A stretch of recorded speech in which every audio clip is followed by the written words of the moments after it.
Hello everyone, welcome back to our channel Swastha wonders. నా intermediate fasting 100 days ఛాలెంజ్లో ఇది day 54. నేను 16:8 విండో చేస్తా. 16 hours fasting, 8 hours eating window.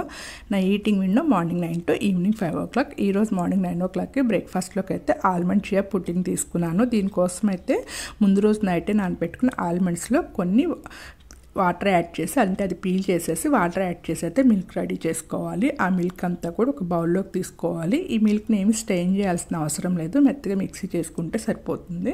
ఇప్పుడు ఈ మిల్క్లోకి ముందు రోజు నైటే నానబెట్టుకున్న చియా సీడ్స్ అయితే ఒక 4 spoons యాడ్ చేసుకుంటున్నాను. అంటే సోక్ చేసిన చియా సీడ్స్ యాడ్ చేసుకుంటున్నాను 4 spoons. అవన్నీ కూడా మొత్తం మిక్స్ చేసుకోవాలి. అంటే ఎక్కడ కూడా గడ్డలు లేకోకుండా మొత్తం అంతా కూడా మిక్స్ చేసుకోవాలి.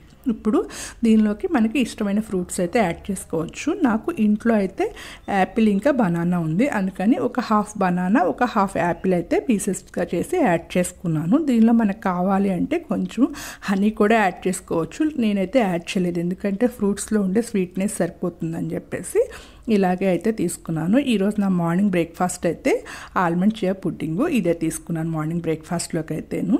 ఆల్రెడీ సమ్మర్ కూడా స్టార్ట్ అయింది కాబట్టి ఇలాంటి రెసిపీస్ అయితే మనకి తీసుకోవడానికి కూడా ఈజీగా ఉంటుంది, చేసుకోవడానికి అలాగే తీసుకోవడానికి రెండింటికి ఈజీగా ఉంటుంది. కొంచెం ఆయిల్ ఫుడ్ అలాంటివి తీసుకోవాలనిపించదు కదా సమ్మర్లో. ఇలాంటి రెసిపీస్ అయితే చాలా బాగుంటాయి. ఇంకా ఆఫ్టర్నూన్ లంచ్లోకి అయితే బ్రౌన్ రైస్, ఆకుకూర పప్పు, క్యాబేజ్, బీన్స్, క్యారెట్ స్టీమ్ చేసి నువ్వుల పొడేసి ఫ్రై చేసుకున్నాను, అది తీసుకున్నాను.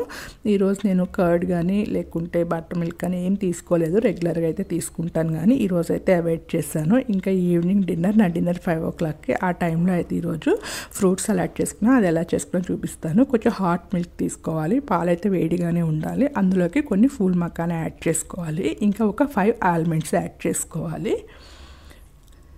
ఇంకా కాజు కూడా కొంచెం యాడ్ చేసుకోవాలి, ఎక్కువ అవసరం లేదు, కొంచెం సరిపోతుంది. యాడ్ చేసుకుని ఇవన్నీ కూడా ఒక హాఫ్ అన్ అవర్, ఒక 40 minutes వరకు కూడా సోక్ చేసుకుని పెట్టుకోవాలి. కొంచెం ఇవి బాగా సోక్ అయితేనే బాగుంటుంది.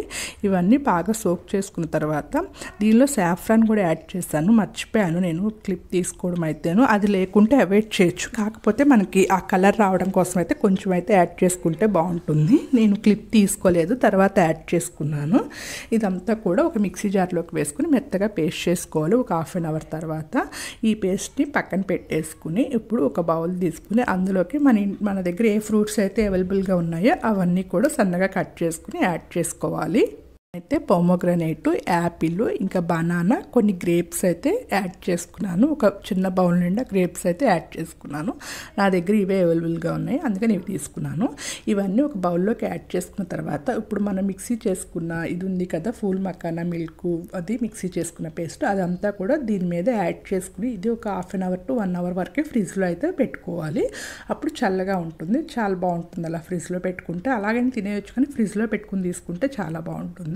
ఒక 1 hour తర్వాత అయితే నేను ఇది తీసుకున్నాను. చాలా అంటే చాలా బాగుంటుంది ఈ రెసిపీ, నా ఫేవరెట్ రెసిపీ కూడా. మీరు కూడా ట్రై చేయండి, ఎలా ఉందో కామెంట్ చేసి అయితే చెప్పండి. ఈరోజు నా ఫుడ్ అయితే ఇది. Thank you for all. Please like, share and subscribe to my channel.